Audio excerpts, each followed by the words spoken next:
Well, hello and welcome. My name is Sheila Wilson, and I am a registered nurse, and I am a host on Passionate World Talk Radio. The CEO is Lillian Caldwell, and Jeannie White is the station manager. I am also president of Stop Healthcare Violence. We have a website, stophealthcareviolence.org, and we are on Facebook with the name Stop Healthcare Violence and Heal the Healer. Today, I'm very excited about my guest.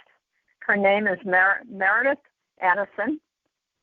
She is a nurse that has had, I can't believe this, 44 years in the emergency room. I bet she can tell some stories about that. Right now, she's doing occupational health. A disclaimer is the opinions of the guest may not represent the views of the host or the station. So let me introduce Mary. That's what she likes to be called. Hello, Mary. How are you? It's been a great day. How are you? I am great. I see in a lot of your information you have this slogan called, "Alone we can do so little, together we can do so much," by Helen Keller. Does that ring a bell for you, or you seem to like that phrase? Yes, it ties way back to my early childhood. I had written a story as a child, and my third grade teacher criticized me for copying the story from somebody else, which is, I had no idea. That's a big deal. And so as I grew up, I was very sensitive to that. And when I became an adult, I read all of Mark Twain's books and his information. And then I read the story of Helen Keller, who was born blind. Well, she was born normal, and then she had a terrible infection and was rendered blind, mute, and deaf from the infection, and didn't learn to reach out to people and communicate until she was much older, and then became somebody who got degrees and got a full education and became a world traveler and lectured to people. And she was criticized horribly one time for having plagiarized a story. And they had said something about her child's story had copied some story that somebody else had done. And Mark Twain ripped the people apart because they said, how on earth would she have gotten information but from somebody else? She was blind, she was deaf, she was mute, and she was alone. Once she got to the point where she could communicate functionally with other people, she became stronger and stronger until she became a beacon for people all over the world. And so that saying that she is quoted for having said has touched my heart and has been the thing I keep on every communication. That is, I mean, it's so true, number one. And I read the story of Helen Keller, too, and I just couldn't believe that anybody could go through all of this and come out so perfect. It had to be such a struggle. And we all start in the dark with only the input that we have. And how can we possibly know where every thought came from, where every idea was born? And now with the internet and being able to plug something in and trace down comments and statements and history, it's so much more accessible than what it had been, because how would somebody know whose thought came from where or whose idea started when? And I maintain there are lots of great ideas, and let's work to the good and find out what we can do together and work toward positive outcomes, because that's where you get your strength and your capability. You're right. You're absolutely right. Now, I'd like to ask you another question. 44 years in the emergency room. How was that? I love it. I would still be there if I wasn't pretty sure I would end up becoming one of the patients, because I can barely walk now. I am 63 years old, which means I have already outlived my mother by 2 years. I have bad knees, and I'm no longer graceful. I can't do the 12 hours a shift running up and down the halls that it is necessary to be able to do in many emergency departments. And so I have been blessed to move into an occupational medicine clinic where we help people get jobs, and it's no pressure. Nobody's bleeding. Everybody's breathing on their own, and it's just, I didn't know there were jobs like this in the world. But my heart is with the emergency medical services folks. My heart is in the emergency department. I'm a lifetime member of the Emergency Nurses Association, and I am on this interview so that I can find ways to pay it forward and pass it on and raise up the next generations of important caregivers, because somebody's got to take care of us. You're right. I thought working in the emergency room, as long as I worked in there, was a big deal. That was like 14 years.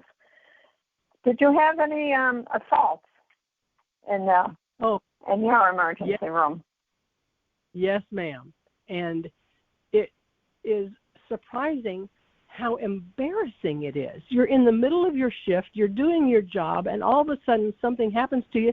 Why would you feel guilty about the fact that you can't continue in your shift, or you get tearful or upset? It was so shocking that it completely stops your forward process. It stops you from being able to take the next step, do the next task, function to do the next.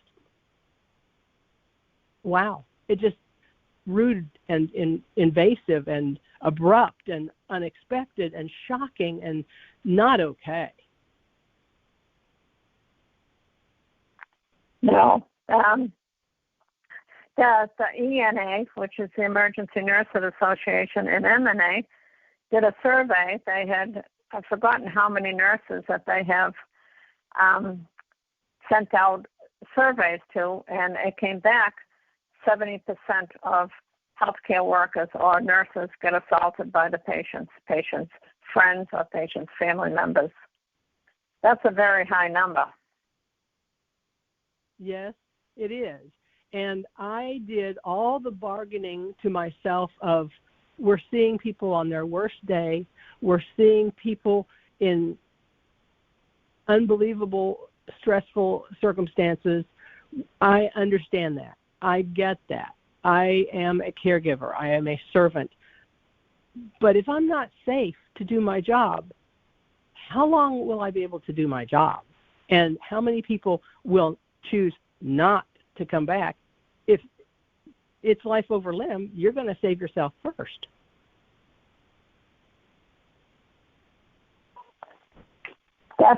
There has been so many nurses that have left because of it being unsafe. But there's another question I'd like you to answer.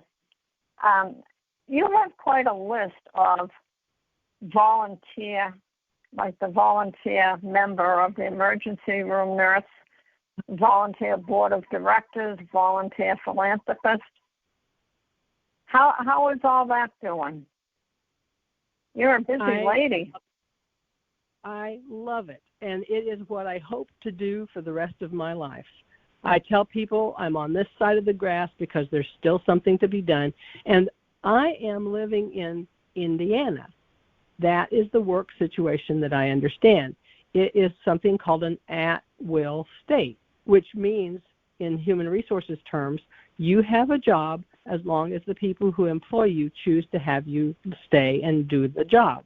If at any time they choose to say your services are no longer needed, you have no recourse but to pick up and leave that job.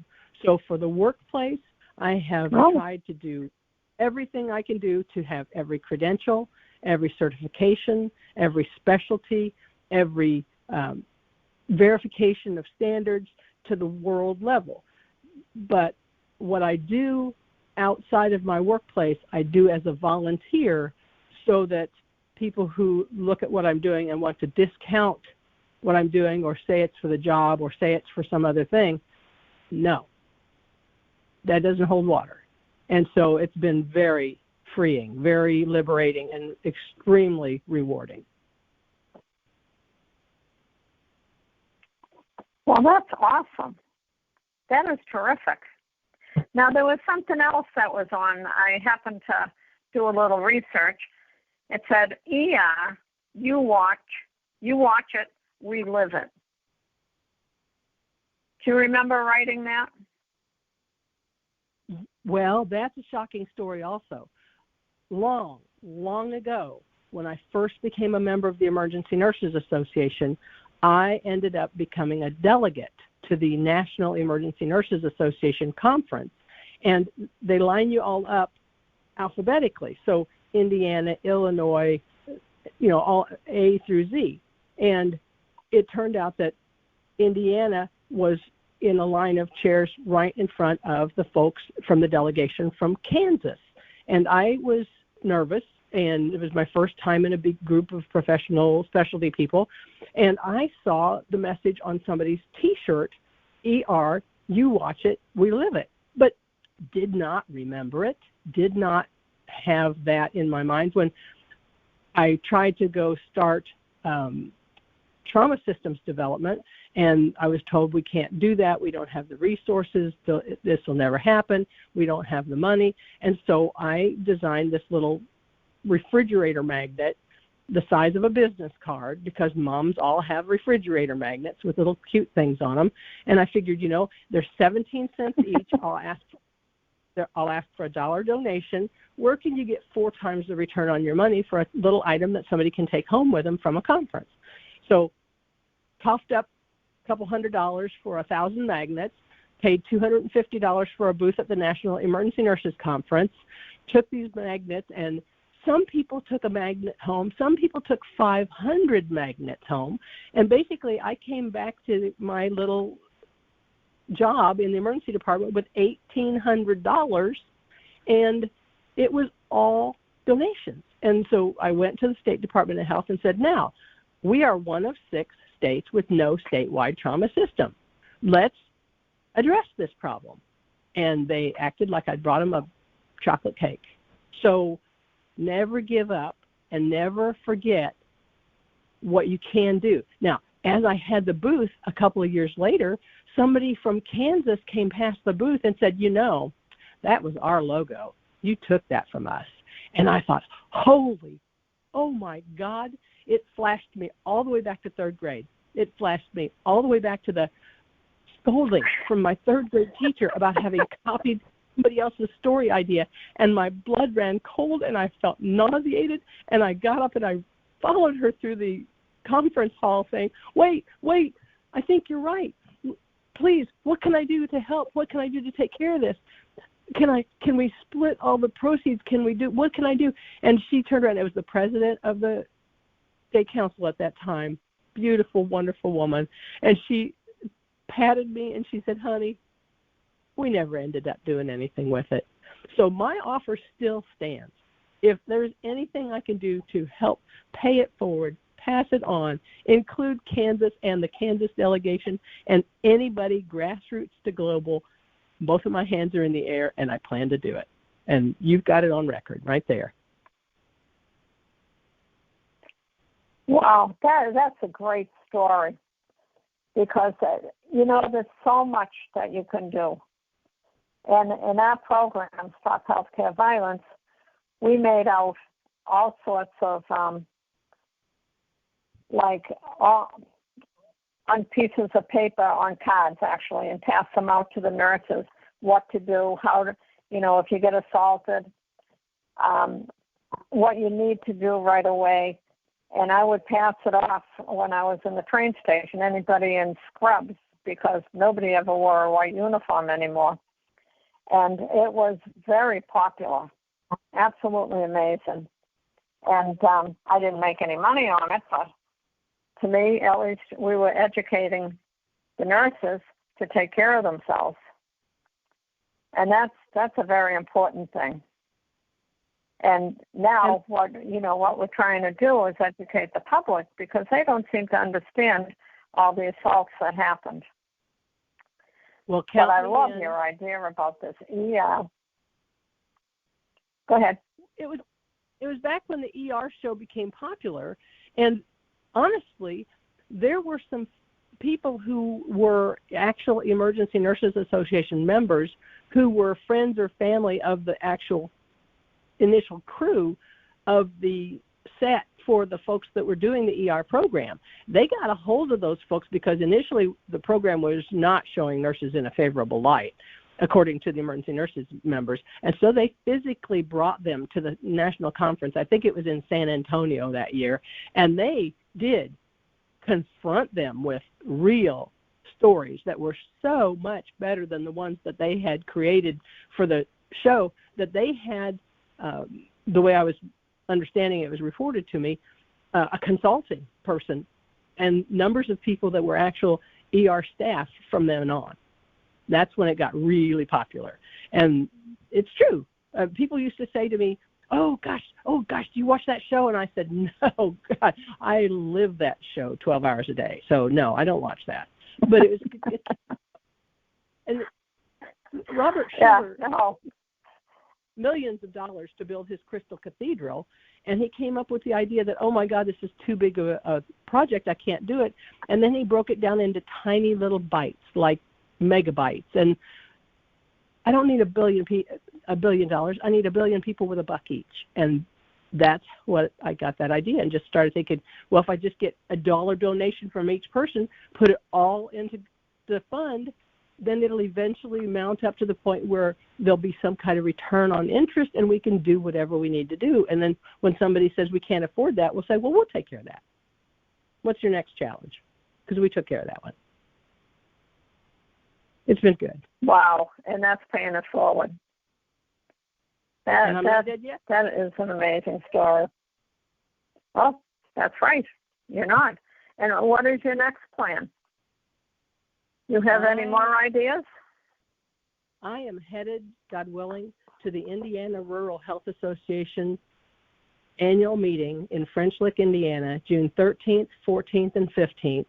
And I have both hands in the air to say, put me on the board of directors, tell me what you need, let us help. Because let me tell you, if you fix it from the dirt under the grassroots level, everything will grow.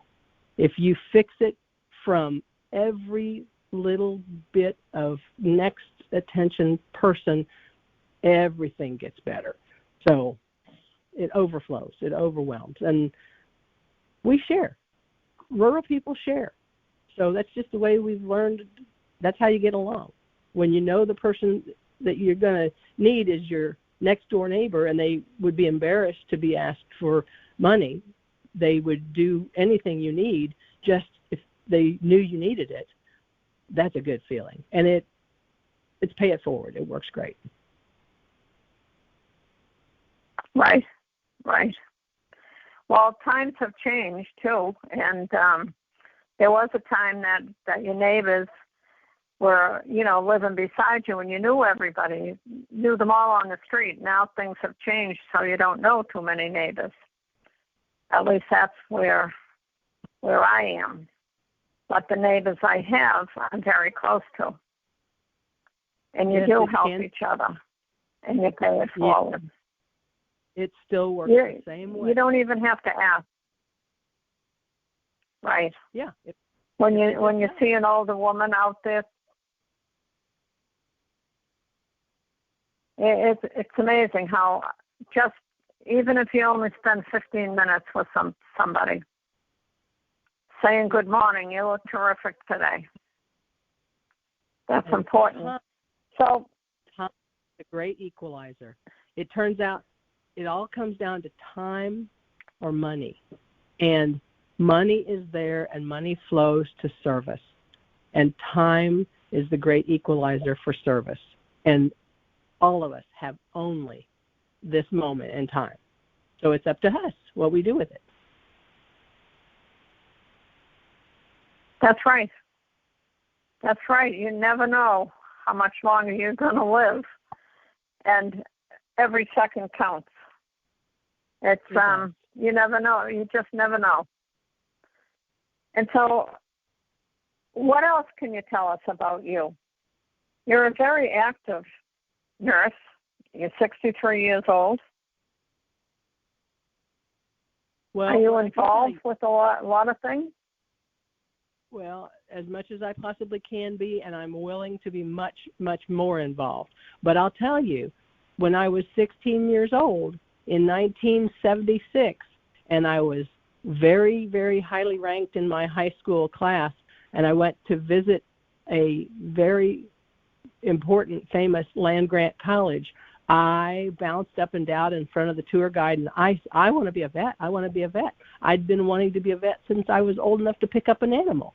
And I was high in my high school class. I was willing to do the work. My grandfather was an unlicensed veterinarian of teams of workhorses in Farmersburg. I was willing and capable to do the job. And the person who was in charge of that, and remember, it was 1976, the person who was in charge of that tour looked me up, down, said, "You can't be a vet, you're a girl." So I came back home, and I did an acceptable thing. I became an, and I have done what I can ever since. Wow. When I was in high school, I wanted to be a nurse, and there must have been 4 or 5 of my friends I had going to school. Some of them wanted to be nurses, and the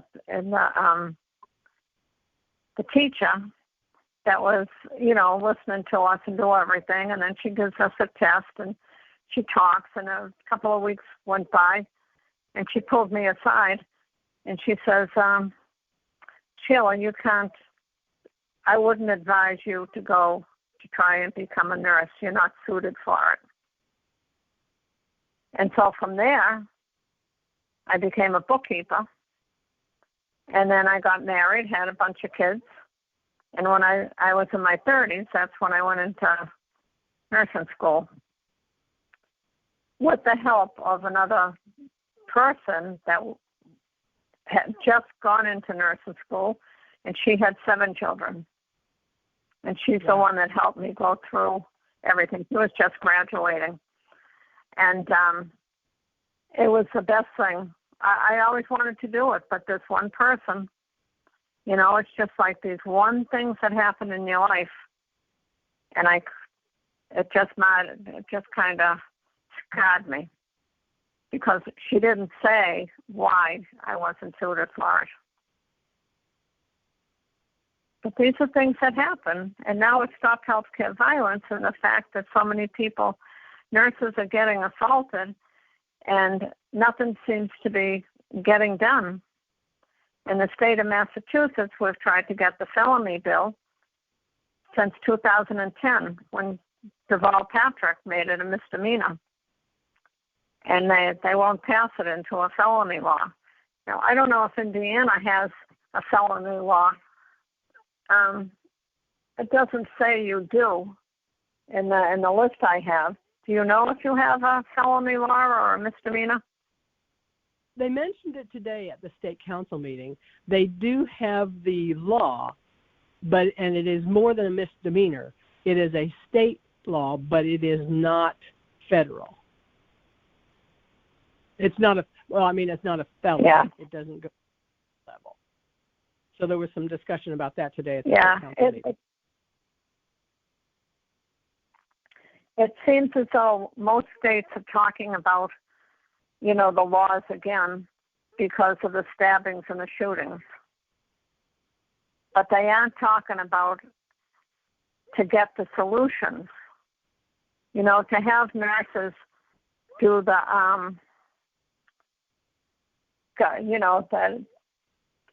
have your security guards be hands off. And if now, I don't know how many states have their security guards hands off.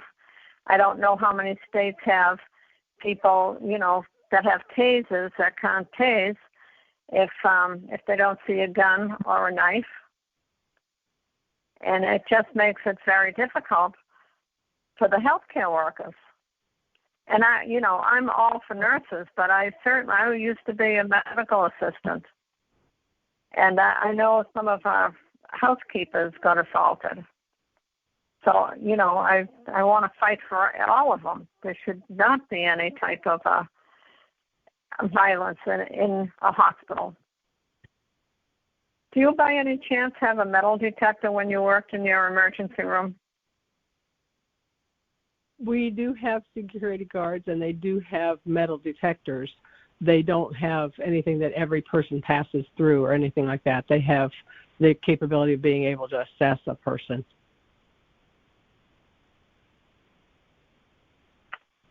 And what about your occupational place?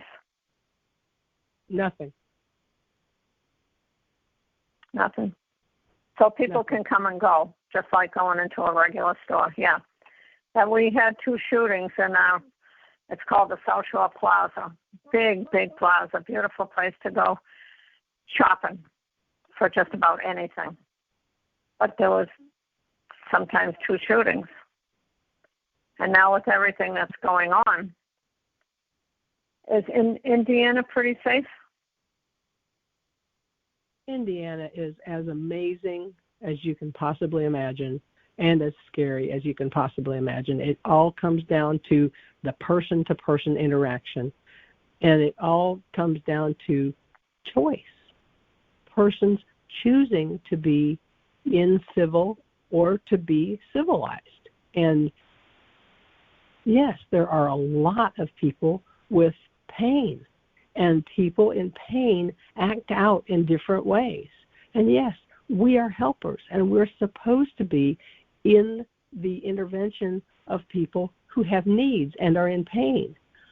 But I'm telling you, if you're not safe to go to work, you're not going to work, because it comes down to the basic survival need. And if you're at risk of not surviving, you're going to go back to the basic, I'm going to save myself.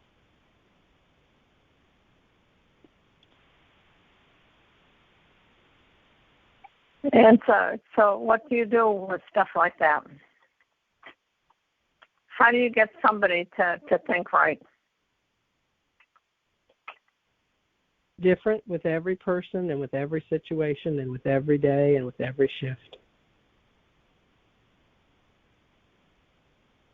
Yeah. And sometimes when you're talking to a patient, they seem to be A-okay. And then the next minute, they're not okay. And you wonder what happens. It's really hard when you have a client or a patient or whatever we call them nowadays, customer. We don't know what they're going through.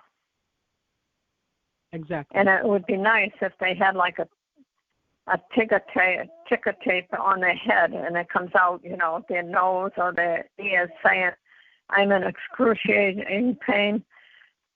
I need something for pain, period. Or I had just had a death in the family, or, I can't handle what's going on in my life. And I think for you to spend 44 years in an emergency room, you have to be a saint. No. Because you have seen so much tragedy.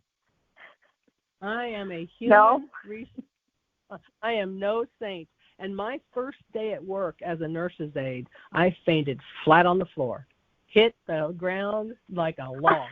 And if it weren't that there was one kind, licensed practical nurse who said, she knelt down beside me when I came around, and she said, now, don't get up. You didn't eat before you came in, did you, honey?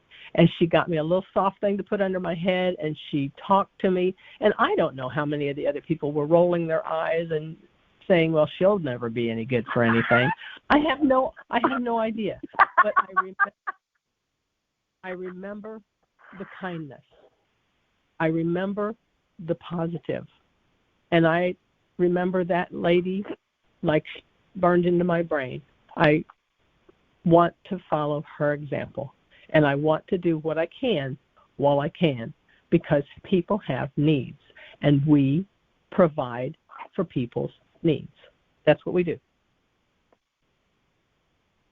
Yep, we certainly do. And sometimes it's more difficult than other times.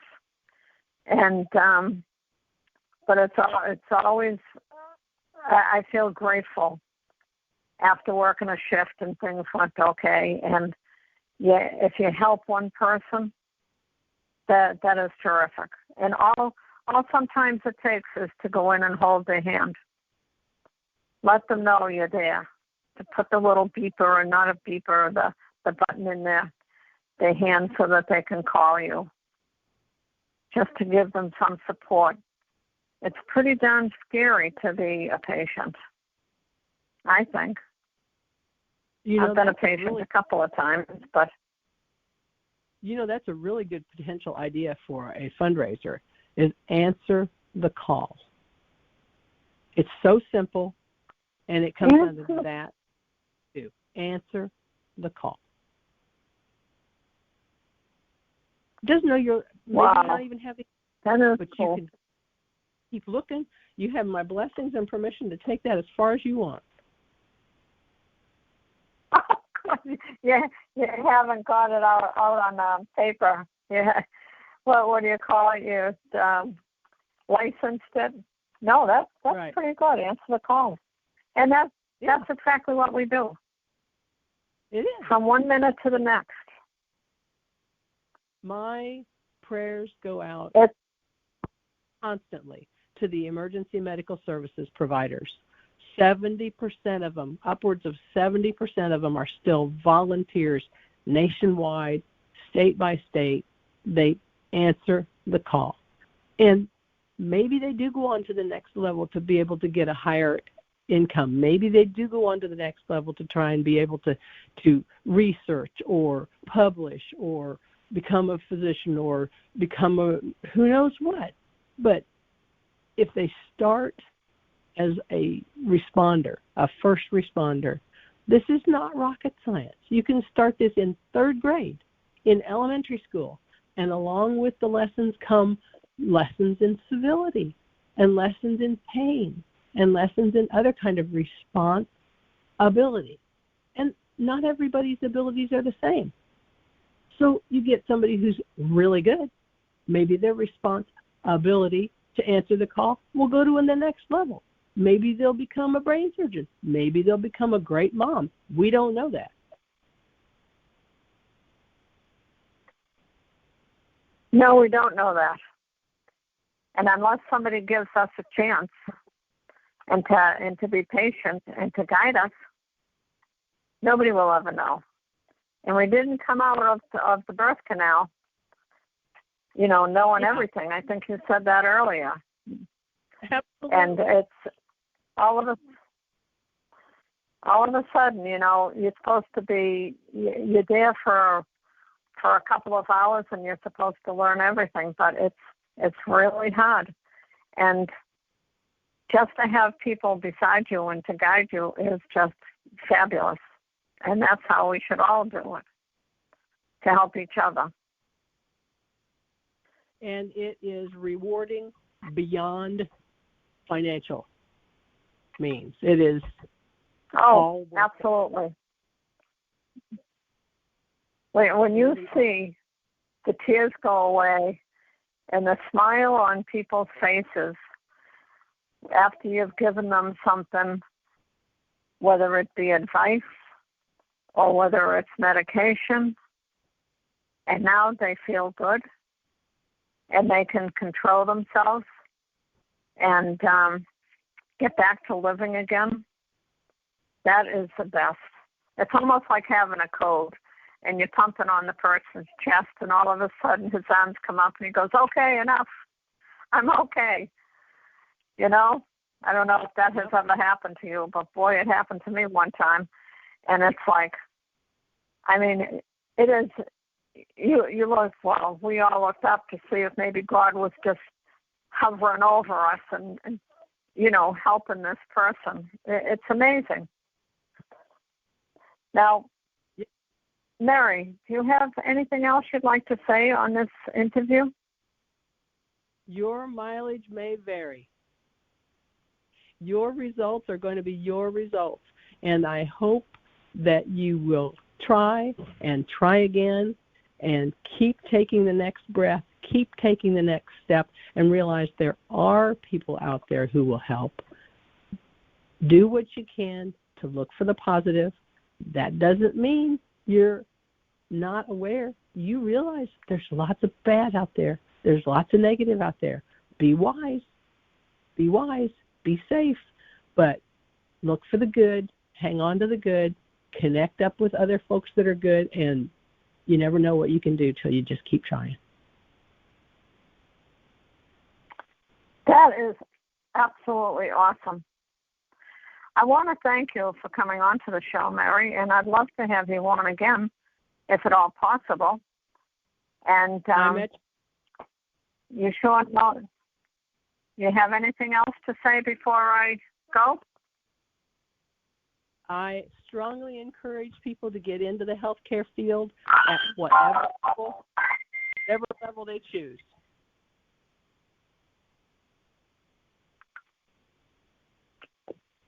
All right, Mary. I want to thank you again. And the information has been absolutely terrific. And as I said, I'd like to have you come back on maybe next month, whatever. And I will talk to you later. I'm willing. Stay safe. You be safe. Thank you. It's important.